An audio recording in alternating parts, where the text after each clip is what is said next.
Et si vos problèmes de santé ne venaient pas uniquement de vous? C'est ce que la psychogénéalogie, elle nous invite à explorer.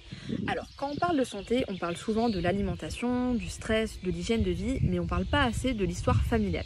Et pour autant, l'histoire familiale, elle prend quand même une place très importante dans notre santé, dans notre vie. Et effectivement, il y a des études qui ont réussi à démontrer que les traumatismes pouvaient être transmis de génération en génération en laissant une cicatrice dans l'ADN. Et d'ailleurs, ce champ, il s'appelle l'épigénétique transgénérationnelle. Par exemple, des descendants de survivants de famines ou bien de génocides présentent des altérations dans l'expression de certains gènes liés au stress, liés à l'immunité et liés au métabolisme. Et surtout, ce qui est hyper intéressant, c'est que notre corps, il peut exprimer des choses que nos ancêtres nous ont transmises et que eux n'ont pas su exprimer, que eux n'ont pas su verbaliser. Donc la psychogénéalogie, elle nous aide à explorer des schémas inconscients, des tabous, des secrets, des blessures non exprimées qui peuvent se rejouer dans notre vie sous forme de blocage, sous forme de comportements répétitifs ou même de maladies chroniques. Et ce qui est assez intéressant, c'est que pour les maladies auto-immunes, on se retrouve souvent avec cette notion de sacrifice, de deuil non fait, de non-reconnaissance. Et au final, le corps, il exprime ce que la lignée, elle n'a pas réussi à verbaliser. Et au final, faire ce travail, ce n'est pas chercher le coupable.